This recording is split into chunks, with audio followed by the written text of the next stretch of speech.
நீதிமொழிகள் 8ஆம் அதிகாரம். ஞானம் கூப்பிடுகிறதில்லையோ, புத்தி சத்தமிடுகிறதில்லையோ, அது வழி அருகே உள்ள மேடைகளிலும் நாற்சந்திகளிலும் நிற்கிறது. அது ஊர் வாசல்களின் ஓரத்திலும் பட்டணத்தின் முகப்பிலும் நடை கூடங்களிலும் நின்று சத்தமிட்டு, மனுஷரே, உங்களை நோக்கி கூப்பிடுகிறேன், என் சத்தம் மனுபுத்திரருக்கு தொனிக்கும்.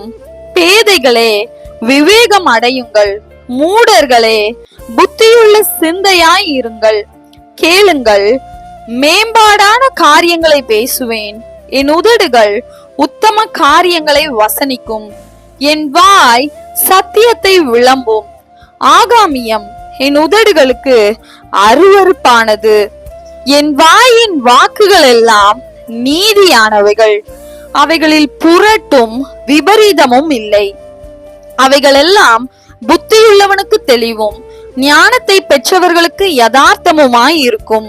வெள்ளியை பார்க்கிலும் என் புத்தி மதியையும் பசும்பொன்னை பார்க்கிலும் ஞானத்தையும் அங்கீகரித்துக் கொள்ளுங்கள்.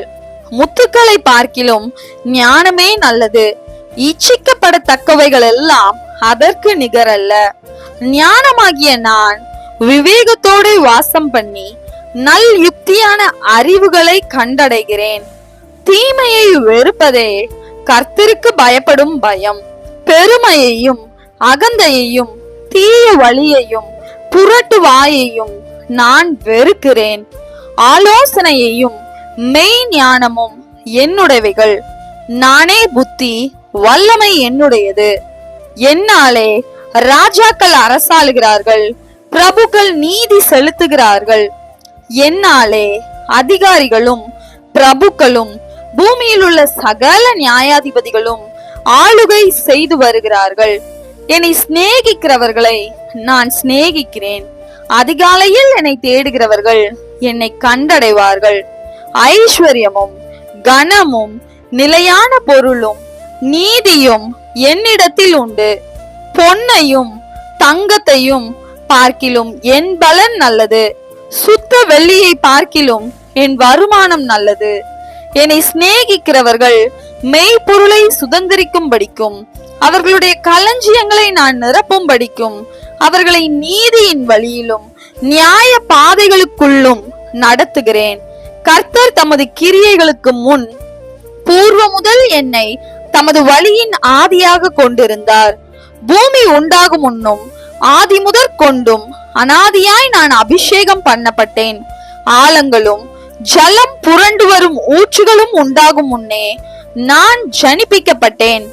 மலைகள் நிலை பெறுவதற்கு முன்னும் குன்றுகள் உண்டாவதற்கு முன்னும் அவர் பூமியையும் அதன் வெளிகளையும் பூமியில் உள்ள மண்ணின் திரள்களையும் உண்டாக்கும் முன்னும் நான் ஜனிப்பிக்கப்பட்டேன். அவர் வானங்களை படைக்கையில் நான் அங்கே இருந்தேன். அவர் சமுத்திர விலாசத்தை வட்டணிக்கையிலும் உயரத்தில் மேகங்களை ஸ்தாபித்து சமுத்திரத்தின் ஊற்றுகளை அடைத்து வைக்கையிலும் சமுத்திர ஜலம் தன் கரையை விட்டு மீறாதபடிக்கு அதற்கு எல்லையை கட்டளையிட்டு பூமியின் அஸ்திபாரங்களை நிலைப்படுத்துகையிலும் நான் அவர் அருகே செல்ல பிள்ளையாய் இருந்தேன். நித்தம் அவருடைய மனமகிழ்ச்சியாய் இருந்து எப்பொழுதும் அவர் சமூகத்தில் களி கூர்ந்தேன். அவருடைய பூ உலகத்தில் சந்தோஷப்பட்டு மனு மக்களுடனே மகிழ்ந்து கொண்டிருந்தேன். ஆதலால் பிள்ளைகளே, எனக்கு செவி கொடுங்கள். என் வழிகளை காத்து நடக்கிறவர்கள் பாக்கியவான்கள். நீங்கள் புத்தியை கேட்டு ஞானம் அடையுங்கள், அதை விட்டு விலகாதிருங்கள். என் வாசற்படியில் நித்தம் விழித்திருந்து என் கதவு நிலை அருகே காத்திருந்து எனக்கு செவி கொடுக்கிற மனுஷன் பாக்கியவான். என்னை கண்டடைகிறவன் ஜீவனை கண்டடைகிறான், கர்த்தரிடத்தில் தயவையும் பெறுவான். எனக்கு விரோதமாக பாவம் செய்கிறவனோ தன் ஆத்துமாவை சேதப்படுத்துகிறான். என்னை வெறுக்கிறவர்கள் யாவரும் மரணத்தை விரும்புகிறவர்கள் என்று சொல்லுகிறது.